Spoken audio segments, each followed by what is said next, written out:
10 avril 2010, Smolensk, en Russie.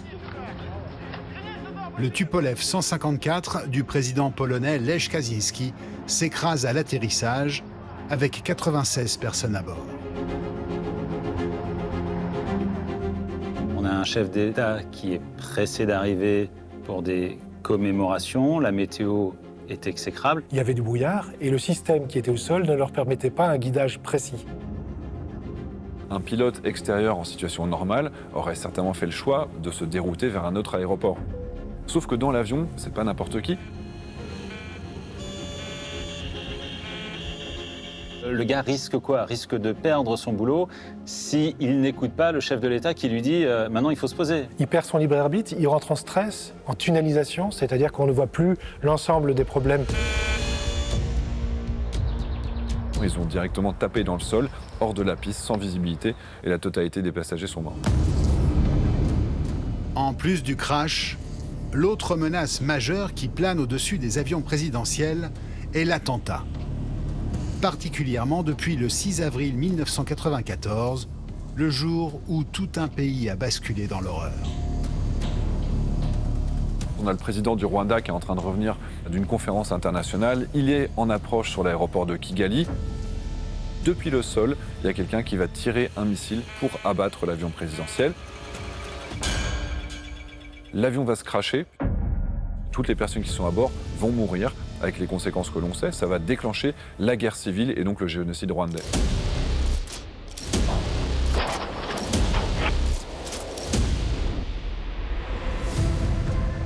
En temps de guerre, les avions présidentiels sont des cibles de choix. Depuis le 24 février 2022, date de l'invasion de l'Ukraine, Vladimir Poutine se fait plus rare à bord de son Ilyushin 96. Il y a toujours un risque que l'armée ukrainienne abatte l'avion en vol. Désormais, quand Vladimir Poutine embarque pour un voyage présidentiel, son service de sécurité prend soin de brouiller les pistes. Ils prennent un gars qui ressemble plus ou moins à Vladimir Poutine. Ils le font monter dans un des avions présidentiels et l'avion s'envole dans une direction. Ensuite, Poutine lui-même monte dans un autre avion et il part dans la direction opposée.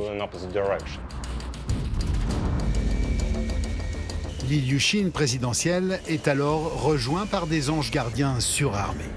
Récemment, Poutine s'est rendu aux Émirats Arabes Unis puis en Arabie Saoudite, escorté de 4 chasseurs Sukhoi Su-35.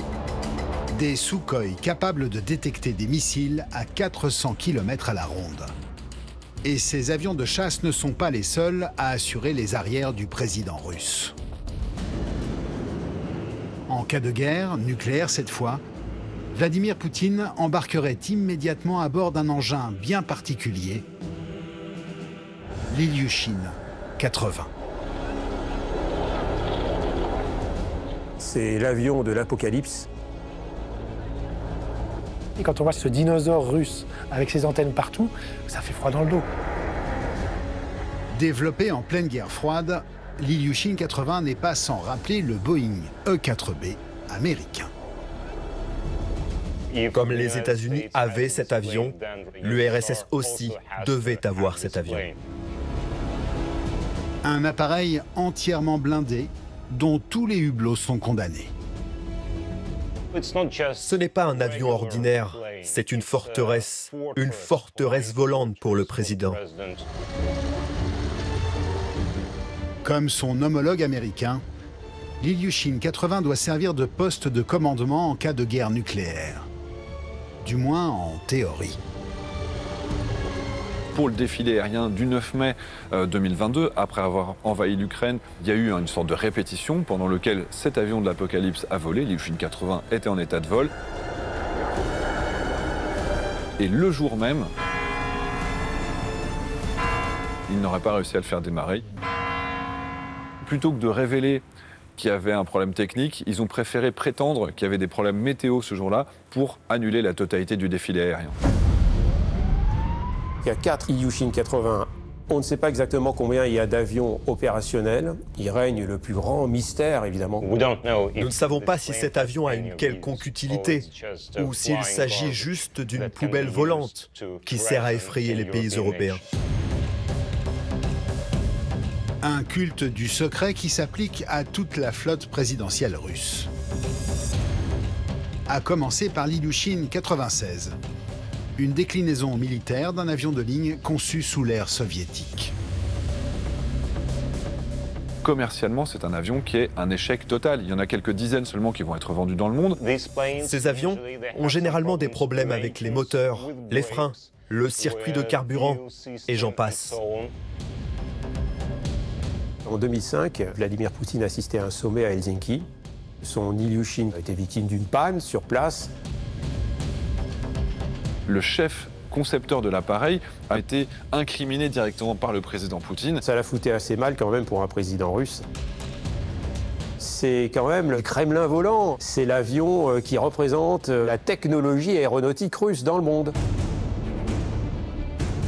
Cet avion, le président russe n'en possède pas 2 ni 3, mais 4 exemplaires. Tous gérés par le FSO, le service chargé d'assurer la sécurité de Vladimir Poutine. C'est pour ça que nous ne savons pas grand-chose sur cet avion. Tout ce qui touche au président russe, c'est top secret. Sa caméra au point, il est l'un des rares à avoir pu filmer à bord. À 15 ans, ce jeune Russe atteint d'une maladie incurable. Voilà son rêve s'exaucer. Je suis actuellement assis sur le siège réservé à Vladimir Poutine. Au-dessus de moi, vous voyez, il y a le blason de la Russie. Et là, c'est le téléphone du président.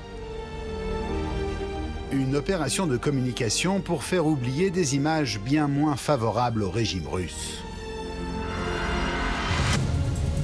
En 2001, à la suite de son réaménagement par une société britannique, l'intérieur, un brin tape à l'œil d'un des avions présidentiels, fait l'objet d'une fuite dans la presse. Vladimir Poutine, il a un goût très particulier, je dirais. Beaucoup de rouge, beaucoup d'or, un mobilier particulièrement luxueux. C'est ce qu'aime le président. C'est quand même assez baroque. Moi, j'ai pas vu ça depuis la maison d'Elvis Presley.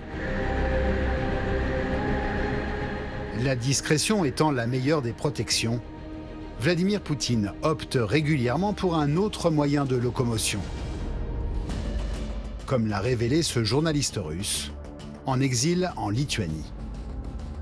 Vladimir Poutine a décidé de prendre au maximum le train. L'intérêt du train, c'est qu'il est difficilement détectable. On ne peut pas le détecter avec des radars.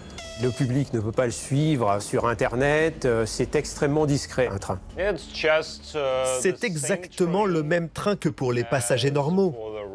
Il est de la même couleur, du gris, avec une ligne rouge.